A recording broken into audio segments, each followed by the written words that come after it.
आज की चर्चा बेहद खास और बेहद अहम है क्योंकि आज हम उस मुद्दे पर बात करने जा रहे हैं जिस पर भारतीय लोकतंत्र की पूरी बुनियाद टिकी हुई है।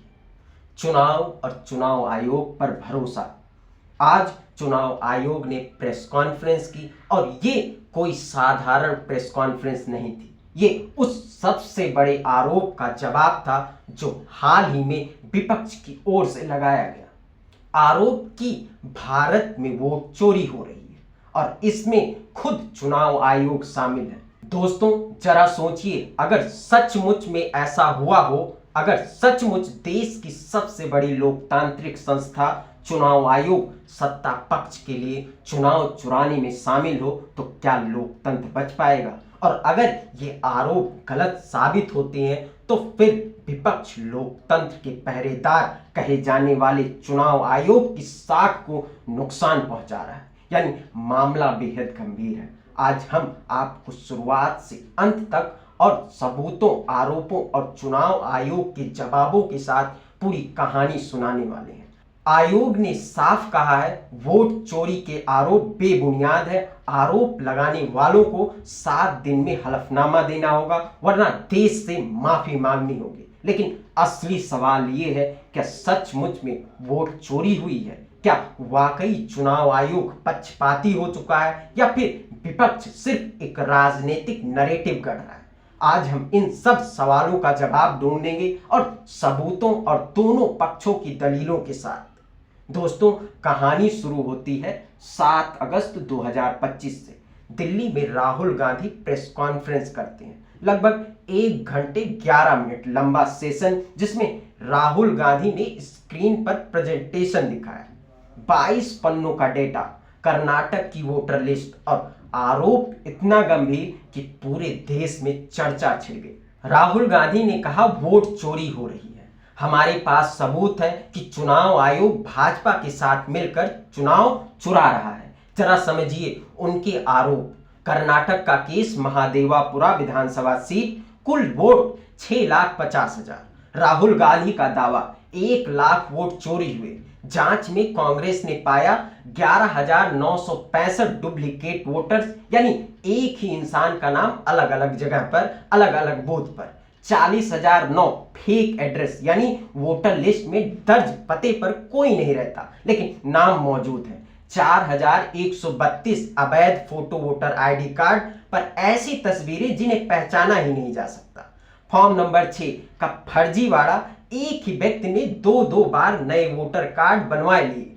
राहुल गांधी ने कहा जब वोटिंग हुई तो कांग्रेस और भाजपा के वोटों में अंतर सिर्फ 32,707 का था, लेकिन महादेवापुरा सीट पर यह अंतर बढ़कर 1,14,046 हो गया।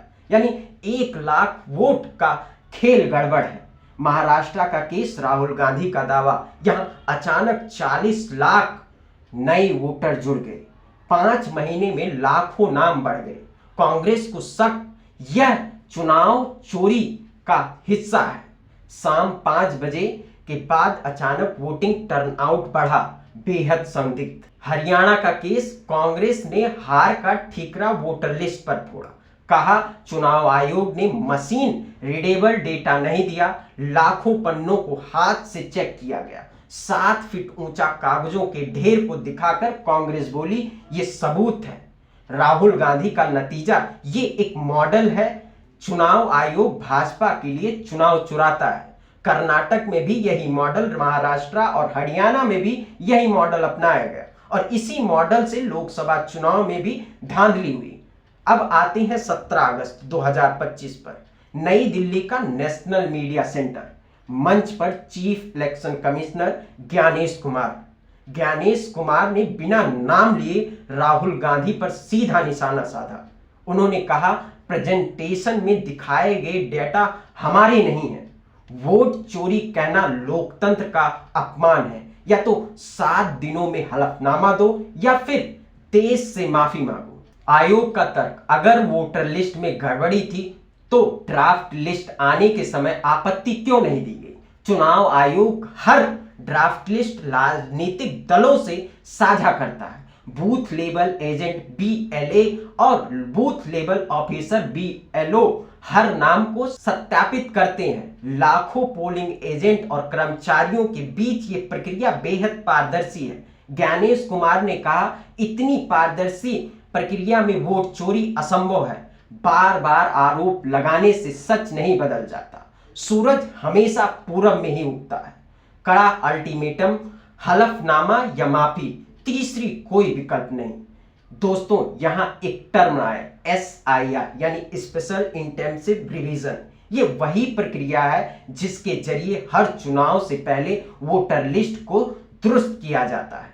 कानून कहता है हर चुनाव से पहले वोटर लिस्ट को शुद्ध करना चुनाव आयोग की जिम्मेदारी है। बिहार में भी अभी यही SIR चल रहा है। 24 जून से 20 जुलाई तक ड्राफ्ट लिस्ट तैयार हुआ। राजनीतिक दलों के BLA ने इस पर साइन करके सत्यापन किया।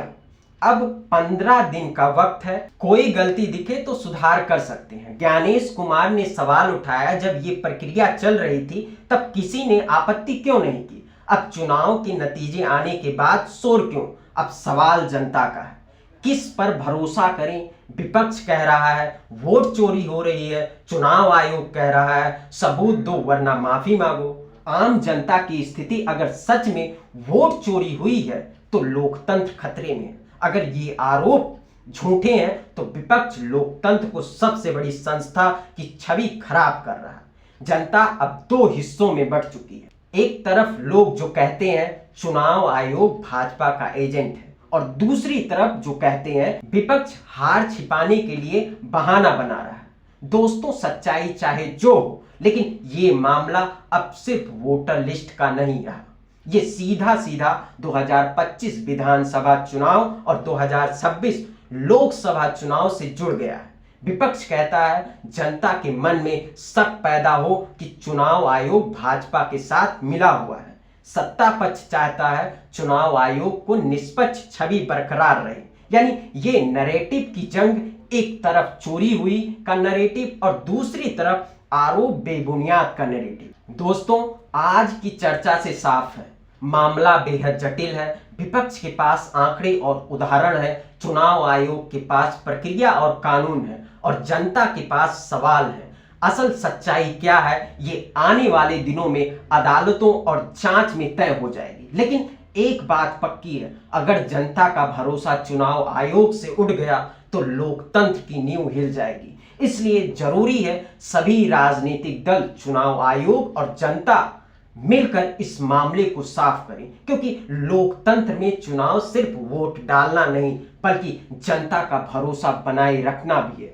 दोस्तों, अब बारी आपकी है। क्या आपको लगता है कि सचमुच वोट चोरी हुई है या फिर ये विपक्ष का चुनावी नैरेटिव है? कमेंट बॉक्स में अपनी राय जरूर लिखिए और चैनल को सब्सक्राइब करना ना भूलें। नमस्कार।